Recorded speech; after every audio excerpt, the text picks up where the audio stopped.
Probably my most controversial opinion, my biggest fitness hot take, is that most people are probably working out too much. Now, to be very, very clear, I don't mean that in general the population of the world is working out too much. What I mean is that people who are working out, that subsection of people who are regularly going to the gym, are probably working out too much for their goals, for their purposes, for what they want to get out of it. And the reason for that is pretty simple. There are really strong diminishing returns to every additional set, every additional workout that you get in the gym. So if I am looking at, where do I get the most benefit? Let's say I want to be good at bench pressing, right? So I do one set of bench pressing. That one set of bench pressing has a very huge stimulus. However, every single set I do after that in that training session is going to have a much smaller and smaller stimulus exponentially, which means that I might get something like, say, 40% of the result from that first set. I may get something like 30% from the second set, maybe another 20% from the third.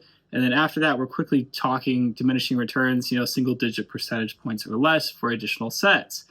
So, because there's this diminishing returns to, how many sets you can do in a workout, the next option is, we'll just do more workouts. So instead of doing, say, 20 sets for bench press in one workout and, pushing into diminishing returns, you do, say 3 to 5 sets in that first workout, you do another workout where you do 3 to 5 sets and so on.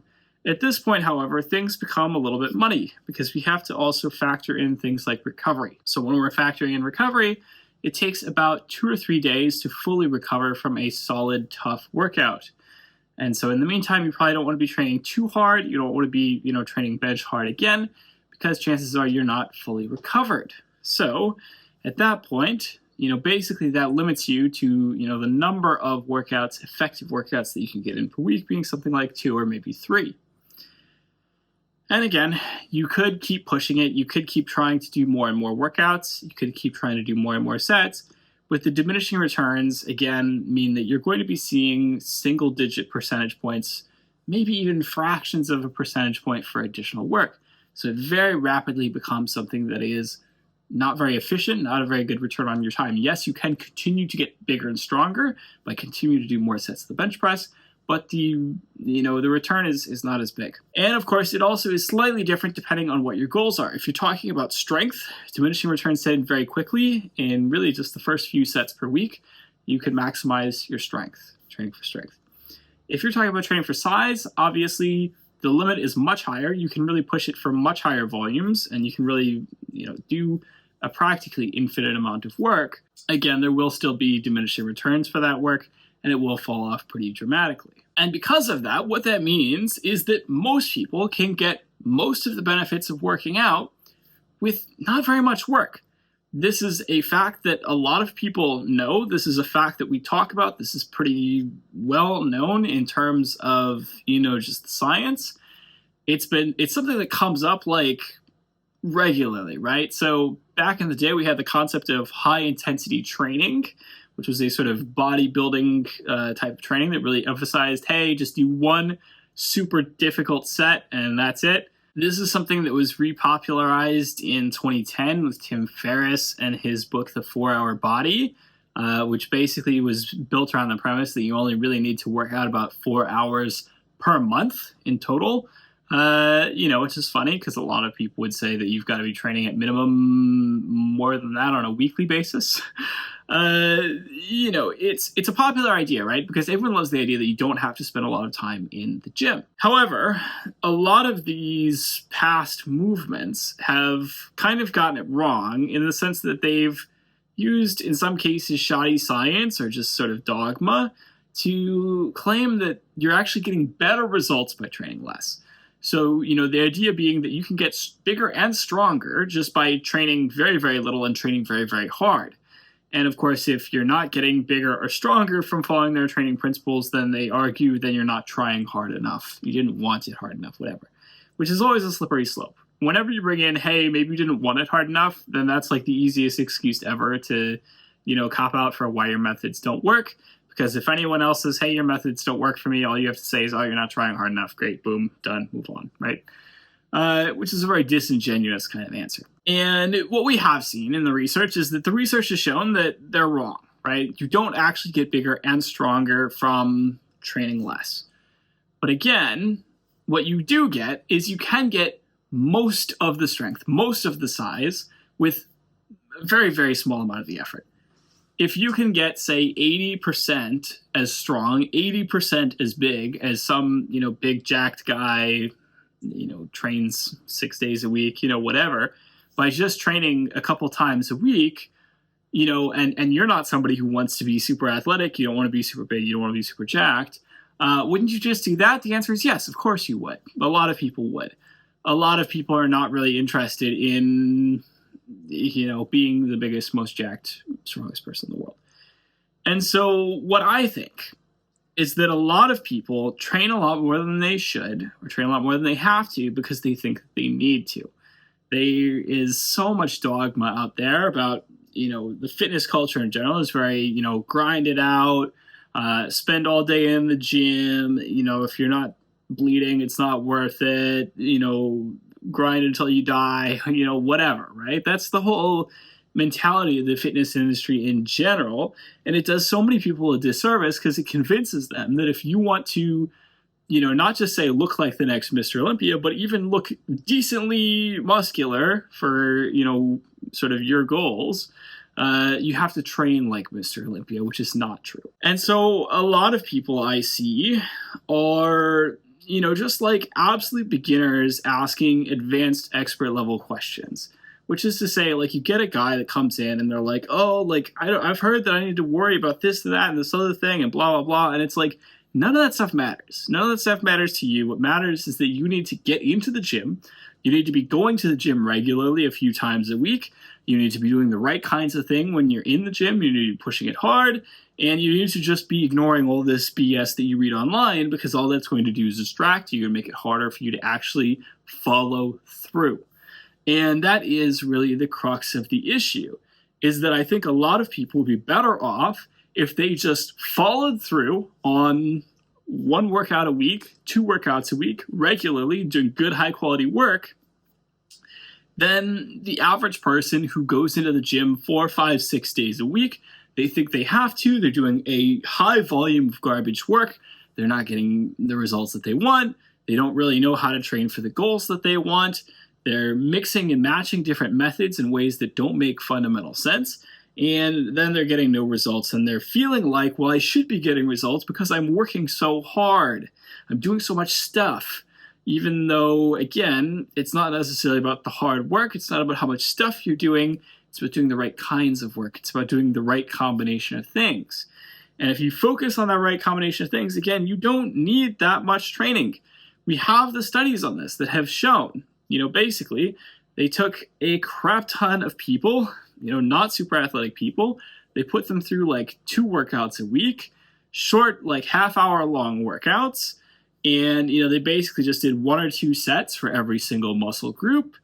And they got their workouts done. They moved on with their lives. All of these people got much bigger. All of these people got much stronger. They became a lot more fit. And they found this very easy to adhere to, very easy to maintain, and they were able to do so for very long periods of time, 5+ years. I think the world would be so much better if we could convince everyone in the world to do that. If we could convince every person in the world who does not exercise to go into the gym twice a week for 30 minutes each, and they had a solid program so that they knew how to maximize, to optimize their return on investment for that time, then the world would be much better. I don't think that the world would be much better if we forced all of those people to go into the gym 4, 5, 6 days a week. Because at that point, you're talking a lot of these people probably aren't that interested in really training that hard. They are not going to enjoy it. It's just going to be a bad time for everybody. And I think also, the important point is that so much of the results that you get from fitness are driven by genetics, right? And so what tends to happen is that a lot of the people who tend to become big gym goers tend to be people with great genetics who get great results, right? If you took every person in the world, you made all of them, you put them all on the same exercise program, there are still going to be some people who are going to get great results from that exercise program. Some people are going to get poor results from that exercise program. and the relative, proportion of like, the relative level of fitness will still be essentially the same. Some people will be much better, some people will be much worse, and that's it. Will everyone be better on average? Yes, of course. But there are still going to be these real concrete differences. And so that is why I don't think that you should be trying to convince everybody to train like those ultra fit people train. And I myself am one of those ultra fit people, and I myself think that I exercise too much. Genuinely, a thing that I have had to do for the past 5-10 years as I've gotten older is learned how to pull back. Is learned how to say, hey, I don't have to spend all day in the gym. I don't have to, go into the gym 6 days a week. I wanted to because I felt that I needed to. I felt like it was necessary to have the level of strength and physique that I wanted to maintain. But when I forced myself to train less, I found that actually that was not having any impact on my physique and my strength at all. I am getting now stronger. I'm building more muscle than I was in my 20s, training a lot more frequently, training a lot more, just because, again, my training at that time was stupid and it was just a mix of different things. And I was constantly, oh, I've seen this new program and I want to try that. Oh, I've seen this new program and I want to try this. I did so much stuff. And so much of it was just distraction. It was just things that kept me from doing the thing that I needed to do, which is find a nice, simple, solid plan, stick with it for a long period of time, continue to iterate on it, continue to see results. And so many people do that. So many people get distracted. So many people feel like they need to do way much more than they do. They feel like they're not good enough because, any level of training that they do must not be enough. It must be that you always need to do more training. That's not true. Most people don't need to do more training. They need to find a level of training that is appropriate for their goals. And I think also a lot of people are confused about what they want out of lifting or exercising.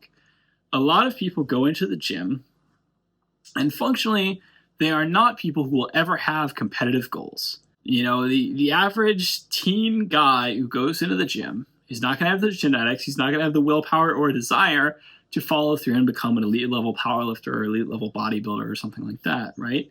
He just doesn't have that level of passion, or maybe that level of genetics. Maybe he could find that level of passion years down the line. Maybe it turns out that he just really, really loves it. Whatever. The average person is not at a point where they are that way. And yet, the knowledge that they have available to them, they find on the internet, is the kind of knowledge that is geared towards those competitors. Oh, you've got to, starve yourself. You got to eat chicken broccoli. Oh, you got to train this way. You got to train as much as possible, blah, blah, blah. And it's like, no, you don't. None of that's true because you are not that other person who is making that, program, that approach. And I think a lot of people are fooling themselves in a lot of ways because even though they are not the kind of person who will ever be serious about lifting, who will ever be serious about their diet or their training, they think that they are. And so they think that they have to spend all this time getting into arguments on the internet, and it doesn't lead them anywhere productive. They just end up wasting a lot of time. And then again, maybe 5 years down the line, some of them do turn into true lifters, true believers, true competitors. And a lot of them just don't. They just kind of end up being this person who likes arguing about fitness online all their life or whatever. And I think that that's, it's a natural human tendency, but it's also like it's not doing anybody any favors. It's just kind of polluting the discourse a little bit. And I think that a lot of people need to be more honest with themselves about what they want and sort of what their limits are. They just kind of need to admit, like, hey, I don't know very much. I maybe can't really contribute to the discourse. Maybe I should just focus on reading and listening to the things that other people say. Watching these debates and sort of asking for information or clarification rather than feeling the need to insert your own opinion into the matter all the time. It is the internet, of course, so, going to fall on deaf ears, right? People are going to argue it's the internet. Sadly, it's human nature. But I wish people would do that a bit less. I wish they would be a little bit more honest with themselves, a little bit more open with themselves. And I wish that everyone would lift. I wish that, again, I wish the people who are not lifting would lift more. I wish that people who are lifting too much would lift less. So I do think a lot of people should be lifting less. The majority of people who are currently lifting regularly, training regularly, should probably be lifting less. So that is all for today's video. As always, don't hesitate to like, comment, subscribe, smash the notification bell, comment down below. Call me an idiot. Tell me, no, actually, you need to be training more. Everyone needs to be training more. We all need to be training until our bones break. Whatever. Have a good week. I'll see you all next time. Bye-bye.